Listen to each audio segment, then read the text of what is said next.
Shalom, selamat siang. Perkenalkan, nama saya Yohanes Teguh Mamait Siotang dengan NPM 21120111152, mata kuliah Hukum Perikatan dengan dosen pengampu Ibu Siti Nur Hasanah. Di video ini saya akan menjelaskan bentuk, klasifikasi, dan asas-asas perjanjian. Bentuk-bentuk perjanjian atau kontrak.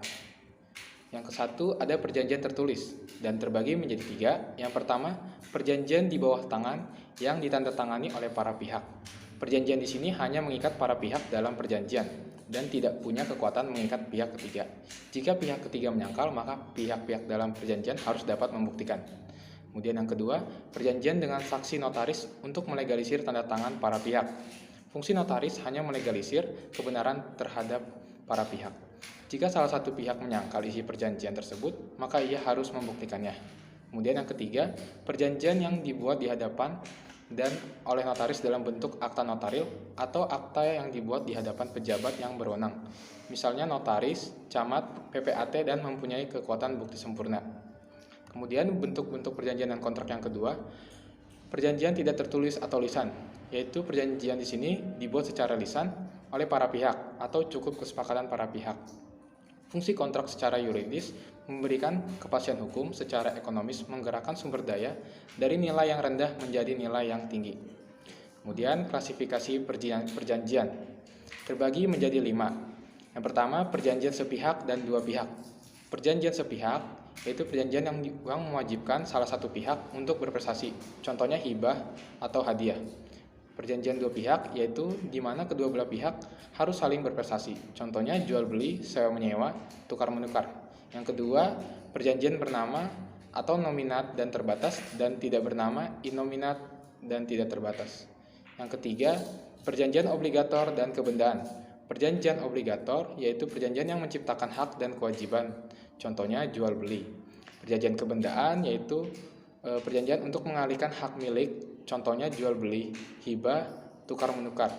Tetapi perjanjian sewa menyewa, pinjam, pakai, dan gadai hanya alihkan penguasaan benda atau bezit. Kemudian yang keempat, klasifikasinya perjanjian konsensual dan real. Perjanjian konsensual terjadi baru dalam taraf menimbulkan hak dan kewajiban bagi para pihak. Tujuan perjanjian ini tercapai bila ada realisasi hak dan kewajiban masing-masing tersebut.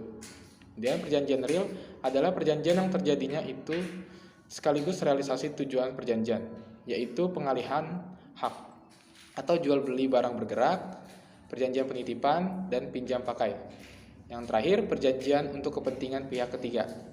Antara lain ahli waris, orang yang memperoleh hak, dan orang-orang pihak ketiga, misalnya A bertindak untuk dan atas nama PT Gonogini, atau seorang ayah yang mengasuransikan anaknya yang masih duduk di SD.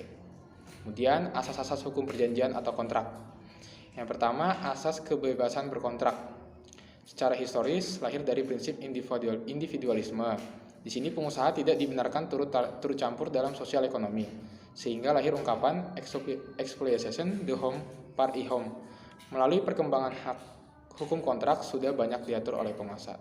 Kemudian asas konsensualisme, yaitu asas salah satu syarat sahnya perjanjian adanya kesepakatan para pihak. Artinya perjanjian tidak dibuat secara formal tetapi konsensual. Kemudian asas ketiga, asas pacta sunt servanda atau kepastian hukum yang berhubungan dengan akibat hukum.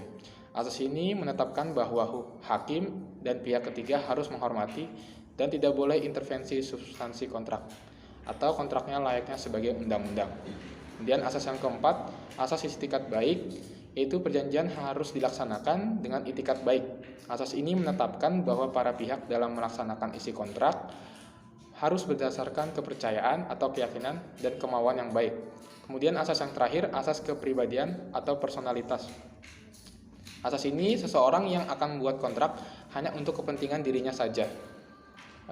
Dalam pasal 13515 BW, pada umumnya orang tidak dapat mengadakan perjanjian selain untuk dirinya sendiri.